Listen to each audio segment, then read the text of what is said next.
At so ayan, hi guys! Welcome back sa channel natin at ito ay full manga colored version muna tayo ni chapter 1133. Pero bago tayo magsimula, ay huwag nyo nga po sanang kalimutan mag-subscribe at pakipindot na rin ay ang notification bell para ma-update ka every time na meron tayong bagong upload. So yun lang naman po at ulit, ay huwag na nga natin patagalin pa. Simulan na natin yan at dito nga yun magsisimula sa flashback ni Robin. 22 years ago yung nakakalipas. So ito, yung nangyaring insidente dun sa may Ohara. At anong sasalita dito o nagkakwento dito, etong si Spandini. So dito may mga reporters at sinasabi ni Spandini ngayon na yung isang barko na lulan-lulan yan, yung mga inosenteng tao ay pinasabog ni Robin. Kaya nga raw, ang daming namatay at hindi yan makakalimutan na ito ni Spandini. At sabi niya nga rito, galit na galit siya na si Robin isang demonyong batang babae. At so now, etong maling istorya patungkol kay Robin ay ikinalat ngayon ng world government sa buong mundo. So kaya nga sinasabi nila rito na kung sino man yung makakita kay Robin ay wag lang i-approach o lapitan ba ay ang si Robin at bagkos ang gawin nila, i-report ka agad yan sa nakatataas. At then ay pagkatapos nga nito ay dito na nga natin makikita yung mga paghihirap ni Robin at eto ay pinatawan na nga rin ng bounty etong si Robin. So kaya nga makikita natin bata pa lang etong si Robin pero tinutugis na nga siya dyan ng mga tao at eto nga galit na galit pa yung mga tao dyan kay Robin kasi nga tinuturing siya na isang demonyong bata. At then ay after nga niya ay makikita nga natin dito na nagtangka na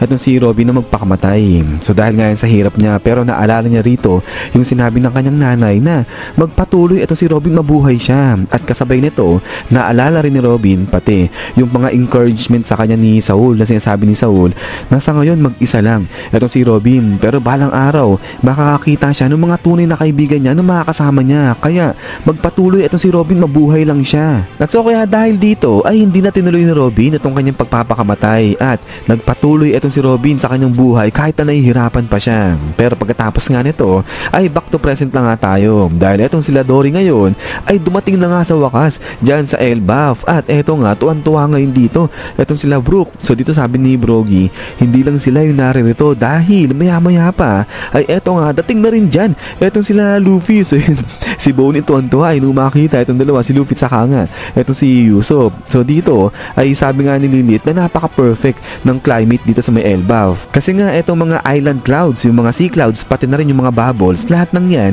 nasusuportahan dito sa Elbaf. So ibig sabihin lahat yan nagagamit ng maayos dito sa Elbaf. At din pagkatapos nga nito ay ngayon sinalubong sila dito ni Harudin at natutuwa etong si Harudin kasi nga nakita niya ulit etong grupo nila Luffy habang sa kabilang banda.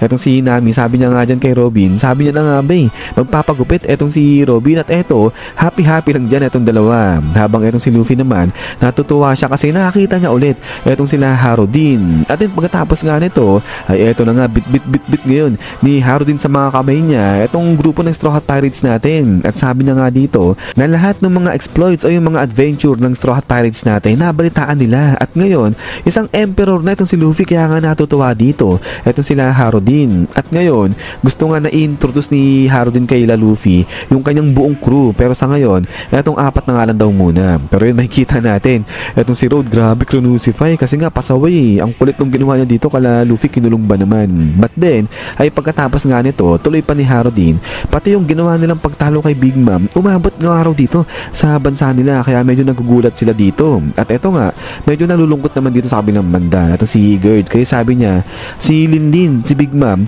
kaibigan niya yan kaso nga lang may ginawang hindi maganda si Big Mom dyan sa may Elbaf. Pero ito habang nag-uusap nga dyan sila Harudin saka nga etong sila Gerd sila Luffy ay ayun nagtawag na etong sila Dory saka si Brogy para simulan na etong party nila para nga dyan kay Luffy. But then ay eto nga natutuwa na si Luffy kasi sabi niya nga dyan ayos kakain na sila maraming pagkain. Pero habang masaya na nga dito etong sila Luffy ay bigla nagsalita etong si Robin sabi niya nga dyan na meron muna siyang pupuntahan. At eto ngayon sabi nila Luffy aba hindi pwede yan hindi pwedeng si Robin lang mag-isa yung aalis sasama sila sabi ng ganyan. So kaya nung pagkatapos niyan ay eto nga sama-samang umalis dyan etong grupo ng Straw Hat Pirates natin. So postpone muna yung party nila. At so ito sabi ngayon ni Gerd sa kanila na si Saul gustong ipakita kay Robin yung library nila dito sa may Elbaf. So kaya naman dun sila pupunta ngayon sabi ng ganyan. So kaya nga dito natutuwa etong si Robin nagpapasalamat siya kasi nga sa assistance na ginagawa nito o binibigay ni Gerd sa kanila. At then eto nga salita si Luffy sabi niya nga dyan alam mo Robin kapag kapitan kapulisan ka, ay dapat nagbibigay ka ng respeto doon sa mga tao na tumutulong sa crew mo, sabi niya ganyan. So ito natutuwa si Robin, sabi niya nga dyan, aba, maganda yan, saan mo natutunan yan, sabi niya ganyan dito kay Luffy. At then, ay ito nga, ay pinakita ngayon yung sinabi nila Brogy kala Luffy na okay, sige, maganda.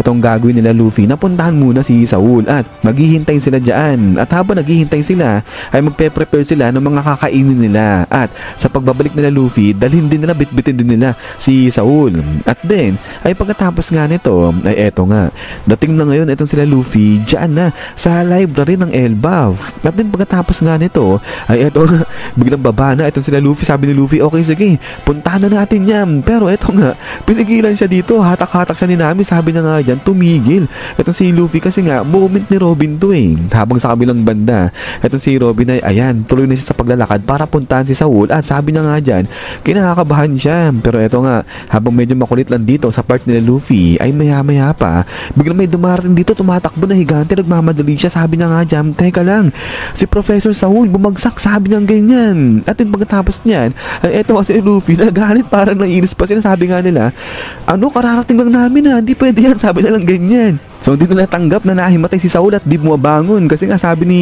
Sanji dyan, 22 years eh, yung hinintay ni Robin parang nga sa reunion yan, tapos ganyan lang. So kaya nga ito, sabi ngayon ni Chopper na siya doktor siya, kaya nang gawin niya, kaya niya pagalingin si Saul, sabi niya ganyan. So ang kukulit lang dito eh, ng mga to. Pero eto nga, bigla niyang turo si Saul, sabi niya nga, ayun, yung si Saul nakabagsak nga, hindi na gumagalaw. At then, ay pagkatapos nga niya, ay eto nga, lapit ngayon dyan, etong si Robin. So siya lang yung mag-isa. At pagkatapos nga niyan, ay eto, ngiti ngayon si Robin habang pinagmamasdan niya etong si Saul. At then pagkatapos nga niya, is bam! So dito biglang ginulat ni Saul etong si Robin, pero ayan, ay parang relax lang dito etong si Robin. At then pagkatapos nga nito is ayan, biglang tawa ngayon dito etong si Saul. At eto, naalala ni Saul etong itsura ni Robin nung bata pa siya, nung ginulat ni Saul etong si Robin. So dito nung bata pa si Robin, hindi ngumingiti etong si Robin, pero ngayon nakangiti siya nung gulatin siya ngayon ito ni Saul. At then pagkatapos niyan, ay eto nga, kamot ulo dyan. Etong si Saul, sabi na nga dyan, hindi niya raw kasi alam kung paano i-greet etong si Robin. So kaya ganyan yung ginawa niya. At so pagkatapos nga niyan, ay eto nga, kuha ngayon ni Saul. Etong si Robin, sabi niya nga dyan, hanggang ngayon di ka pa rin marunong tumawa. Pero eto, sabi niya nga, sige nga, tignan nga kita ng maigits. Ayun, so lapit na lapit ni Saul etong mukha niya kay Robin. Sabi niya nga dyan, na ang ganda na ni Robin. At naaalala niya ngayon yung nanay niya dyan sa kanya. So parang kamukha ni Robin etong mama niya. So kaya ito, sabi ni Saul, ay narinig niya yung mensahe ni Dr. Vegapunk. At eto nga, ay natutuwa dyan etong si Saul kasi binigyan ng buhay ni Dr. Vegapunk yung mga scholars ng Ohara. So ibig sabihin, yung mga bosses ng mga scholars ng Ohara ay binigyan buhay yan ni Dr. Vegapunk at pinakalat yan sa buong mundo. So kaya natutuwa dito etong si Saul, sabi niya nga dyan, hindi na sayang yung sakripisyo ng mga scholars dyan sa Ohara. At eto ngayon, sabi nga ni Robin, at pati na rin yung sakripisyo mo, sabi niya ganyan. So eto, haplos ni Robin ngayon etong nalapnos na balat ni Saul dyan sa may mukha niya, sabay tanong na kung masakit ba. So eto, ay biglang kinuwento ngayon ni Saul kung ano nangyari, ba't siya nagkasugat ng ganyan o ba't siya nagkaroon ng scar na ganyan. So sabi niya nga, nakuha niya yan during din dun sa may insidente sa may Ohara, kasi diba pinagyelo siya ni Kuzam. So nangyari, dahil nga sa malakas yung apoy, natunaw rin yung pagkakayelo sa kanya ni Kuzan at ayam, kaya siya nasunog ng ganyan. So yung bandang sa mukha ni Saul pala. At eto nga, yung dahilan kaya nakaligtas siya dun sa may Ohara. Pero ito, sa kabilang banda ay nagagalit nga raw etong si Saul kasi nga sa ginagawa ng world government na pinapakalat yung maling istorya kay Robin na kaya siya masamang babae o demonyong bata etong si Robin. So kaya nga galit na galit dyan etong si Saul. Pero eto nga, pinigilan siya ni Robin, sabi niya nga dyan, ayaw niyang makarinig muna o pag-usapan yung mga masamang nangyari. At eto, sabi ngayon niya kay Saul na wala ba siyang papuri na makukuha kasi nga nagpatuloy siyang mabuhay, sabi ng ganyan. At eto nga, sabi ni Robin, eto buhay ako, sabi niyang ganyan. At so dahil dito ay eto nga, biglang napayak dyan ng konti etong si Saul, sabay biglang yakap niya etong si Robin. Sabi na nga dyan, ang late mo pa, pero sinuong na nga etong hirap ng buhay. At din pagkatapos nga niyan ay dito, hagulgul na etong si Saul dyan, iyak siya ng iyak, sabi na nga dyan, bless you kasi nga nagpatuloy ka mabuhay at kahit na nahihirapan siya, hindi siya sumuko at bless you dahil pinuntahan niya itong si Saul para nga lang makita yan. So dito ay naiyak na nga itong si Robin at pagkatapos nga niya ay dito na nag-iyakan ng tuluyan. Itong dalawa sabi nga nila na miss na nila yung isa't isa. At din ay pagkatapos niyan ay eto nga sa kabilang banda yung group ng Straw Hat Pirates natin, nag-iyakan na nga rin sila dyan. Talagang natouch sila sa reunion ni Robin at saka nga ni Saul. Habang sa kabilang banda etong sila Luffy, etong sila Zoro, ayan, masaya na pinagmamasdan etong si Robin at saka nga si Saul. At din pagkatapos nito is yan guys, so hanggang dito lang muna itong full manga colored version natin ni chapter 1133. So ayan ay walang action pero grabe yung reunion dito ni Robin at saka nga ni Saul. So ayan ay sana nagustuhan nyo itong chapter natin, pati na rin ito si colored version ni manga nito ni chapter 1133. So ayan guys, ay abang-abang lang para sa mga spoilers saka sa mga next na chapter nga nito ni One Piece natin, dahil pag lumabas yan ay pe-present ko na lang kagad sa inyo yan. So yun lang naman at ulit ay maraming salamat sa panonood dito kay One Piece natin. So lagi mag-ingat, God bless niyo lahat at kita-kits tayo ulit.